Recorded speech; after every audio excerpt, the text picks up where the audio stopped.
Hello student, आज के इस वीडियो में हम लोग कक्षा 8 के संस्कृत रत्नम में चैप्टर सेकेंड महाज्ञानी अष्टावक्र का अध्ययन करेंगे। देखिए, पहले हम लोग इसको पढ़ते हैं।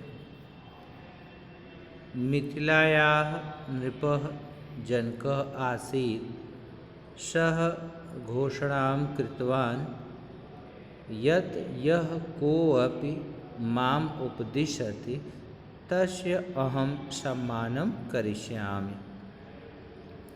जनकस्य घोषणां श्रुत्वा सम्पूर्णभारतात् विद्वांसः उपदेशं दातुम् आगतवन्तः।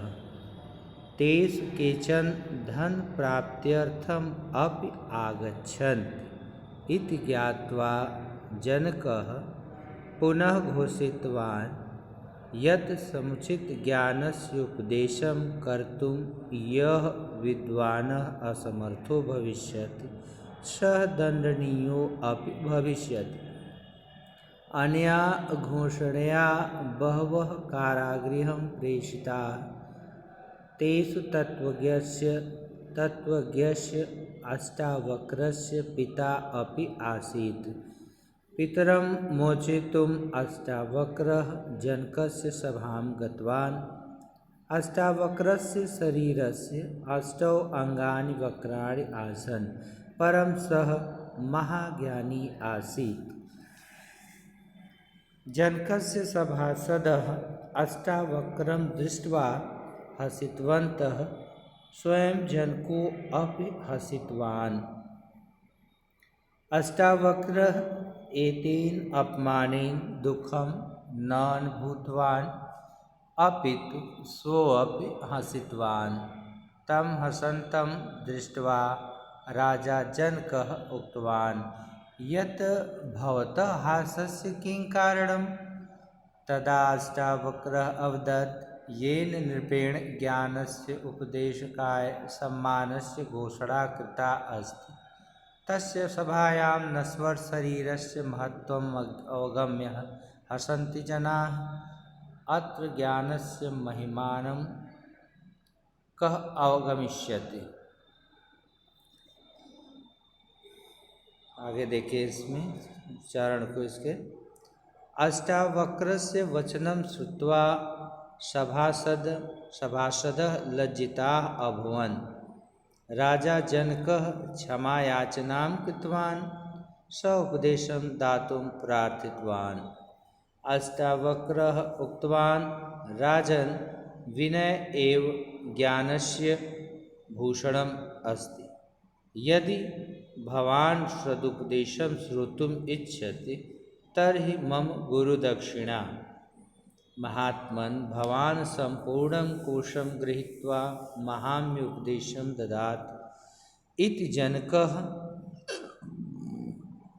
उक्तवान्। तदा अष्टावक्रः अवदत्, धन्योऽस्ति राजन्, अन्येषां भागं गुरुदक्षिणारूपेण दातुम् इच्छति। कोशः तु प्रजानामस्ति, तत्र भवतः अधिकारो नास्ति। अन्ते अष्टावक्रः नृपाय जनकाय शरीरस्य अनित्यात्विषये आत्मनः अमरत्वविषये च उपदेशं दत्तवान्। ये तो रहा आपका इसका उच्चारण। अब हम देखते हैं, पहले इसके शब्दार्थ को समझने के बाद हम लोग फिर से चलेंगे इसके अर्थ पर। अनुवाद देखेंगे इसके हम इस अध्याय के।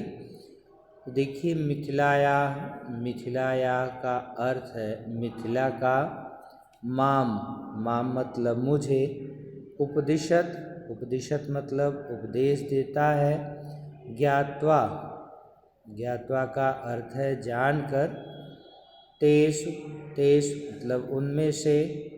केचन मतलब कुछ लोग। यत् मतलब कि। घोषणया मतलब घोषणा से। पितरम मतलब पिता को। मोचयितुम मुक्त कराने के लिए वक्राण, वक्राण का अर्थ है टेढ़ा, अनुभूतवान यानी अनुभव किया, उपदेशकाय, उपदेशकाय माने उपदेश के लिए, अवगम्य, अवगम्य मतलब जानकर, अवगमिष्यति का अर्थ है समझेगा, विनय एव यानी विनय ही, तरहि, तरहि मतलब तो, कोशम, कोशम का अर्थ है खजाना, महाम मतलब मुझे, प्रजानाम यानी प्रजा का, भवतः, भवतः मतलब आपका, अनित्यात् विषय यानी नश्वरता के विषय में, आत्मनः, आत्मनः का अर्थ है आत्मा के। अब आइए देखते हैं हम इसके अनुवाद को, हिंदी अनुवाद को। कह रहे महाज्ञानी अष्टावक्र यानी महाज्ञानी अष्टावक्र, अष्टावक्र जो थे वो महाज्ञानी थे। मिथिलाया नृपः जनकः आसीत्, मिथिला के राजा जनक थे। सह घोषणाम कृतवान, उन्होंने यह घोषणा किया कि यत जो, यह को अपि माम उपदिशति, जो कोई भी मुझे उपदेश देगा, तस्य अहम सम्मानम करिष्यामि, तब मैं उसका सम्मान करूँगा। जनकस्य घोषणां श्रुत्वा संपूर्ण भारतात् विद्वांसः उपदेशं दातुम् आगतवन्तः, और जनक की इस घोषणा को सुनकर संपूर्ण भारतात् यानी पूरे भारत से विद्वान लोग उपदेशम दातुम उपदेश देने के लिए आगतवन्तः आए। यानी जनक ने जब ये घोषणा करवाई कि जो कोई भी मुझे उपदेश देगा मैं उसका सम्मान करूँगा, तब जो है उस जनक के घोषणा को सुन करके, राजा जनक की घोषणा को सुन करके पूरे भारत से विद्वान जो है उनको उपदेश देने के लिए वहाँ पर आए। तेषु केचन धन प्राप्त्यर्थम अपि आगच्छन्ति, लेकिन उनमें से कुछ ऐसे थे जो सिर्फ धन प्राप्ति के लिए आए थे। इति ज्ञात्वा जनकः पुनः घोषितवान, और ऐसा जानकर राजा जनक ने फिर घोषित किया। फिर क्या घोषणा की कि यत समुचित ज्ञानस्य उपदेशम कर्तुम यह विद्वान असमर्थो भविष्यत, कि समुचित ज्ञान का उपदेश न दे पाने की अवस्था में, यानी जो विद्वान असमर्थ होगा वह दंडनीयो अपि भविष्यत, वह दंड का भी भागी होगा। यानी कहना कि इत ज्ञात्वा जनकः पुनः घोषितवान, यह जान करके राजा जनक ने पुनः घोषणा करवाई कि जो विद्वान समुचित ज्ञान के उपदेश देने में असमर्थ होगा वह दंड का भी भागी होगा। अन्या घोषणया बहवः कारागृहं प्रेषिता, और दूसरी घोषणा यह भी करवाई कि उसे कारागृह में भेज दिया जाएगा। तेषु तत्त्वज्ञस्य अष्टावक्रस्य पिता अपि आसीत्, और उनमें तत्वज्ञाता अष्टावक्र के पिता भी थे। पितरं मोचितुम् अष्टावक्रः जनकस्य सभां गतवान्, पिता की मुक्ति के लिए अष्टावक्र जो है वो जनक की सभा में गए। अष्टावक्रस्य शरीरस्य अष्टौ अंगानि वक्राणि आसन्, अष्टावक्र का जो शरीर था वो 8 जगहों से टेढ़ा था, वक्र था। परम सह महाज्ञानी आसीत्, परंतु वह महाज्ञानी थे। जनकस्य सभासदः अष्टावक्रं दृष्ट्वा हसितवन्तः, जनक के सभासद अष्टावक्र को देख करके हंसने लगे। स्वयं जनको अपि हसितवान, और स्वयं राजा जनक भी हंसने लगे। अष्टावक्रः एतेन अपमानेन दुखं न अनुभूतवान, लेकिन इसके बावजूद भी अष्टावक्र को इस अपमान से कोई भी दुख का अनुभव न हुआ, यानी इस अपमान से भी उन्हें कोई दुख नहीं हुआ, दुख की अनुभूति नहीं हुई। अपितु बल्कि सोऽपि हसितवान, बल्कि वह भी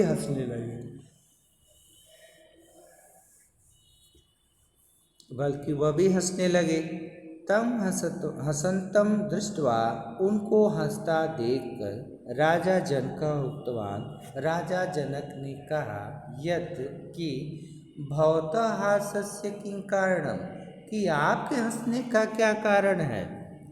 भाई हम लोग तो आपको देख के हंस रहे हैं, लेकिन आपके हंसने का क्या कारण है।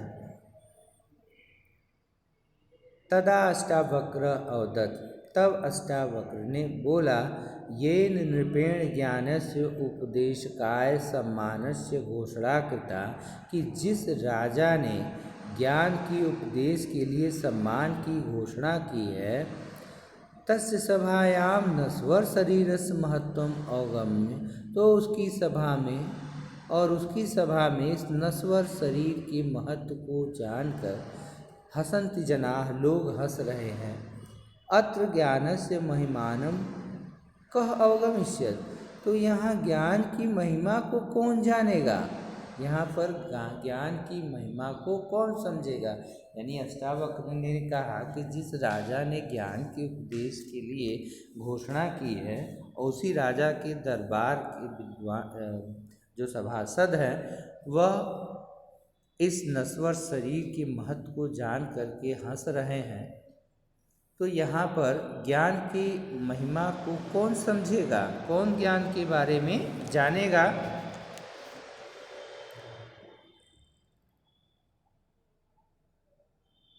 अष्टावक्रस्य वचनं श्रुत्वा सभासदः लज्जिताः अभवन्, अष्टावक्र के इस वचन को सुनकर सभी सभासद जो है वो लज्जित हो गए।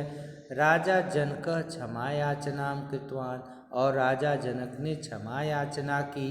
स उपदेशं दातुं प्रार्थितवान, और उन्होंने उपदेश देने के लिए प्रार्थना किया। अष्टावक्रः उक्तवान, अष्टावक्र ने कहा, राजन विनय एव ज्ञानस्य भूषणम अस्ति, विनय ही ज्ञान का आभूषण है। यदि भवान सदुपदेशम श्रोतुम इच्छति, यदि आप सदुपदेश सुनने की इच्छा रखते हैं, तर्हि मम गुरु दक्षिणा, तो मेरी गुरु दक्षिणा। महात्मन भवान संपूर्ण कोशम गृहीत्वा, तब राजा जनक जी कहते हैं कि महात्मन आप संपूर्ण कोश ले लें, ग्रहण कर लें। महाम उपदेशम ददातु, परंतु मुझे उपदेश दें। इति जनकः उक्तवान, ऐसा राजा जनक ने कहा। तदा अष्टावक्रः अवदत्, तब अष्टावक्र ने बोला, धन्योऽस्ति राजन, धन्य है राजन, अन्येषां भागम गुरुदक्षिणा रूपेण दातुमिच्छत्, इन किसी अन्य के भाग को, यानी अन्य के हिस्से को तुम दान में देने की इच्छा रखते हो। कोशः तु प्रजा नाम अस्ति, कोश तो प्रजा क्या होता है, ये कोश जो है वो प्रजा के लिए होता है। तत्र भवतः अधिकारो नास्ति, उस पर आपका अधिकार नहीं है, वहाँ आपका अधिकार नहीं है। अन्ते अष्टावक्रः नृपाय जनकाय शरीरस्य अनित्यात् विषये आत्मनः अमरत्व विषये च उपदेशं दत्तवान।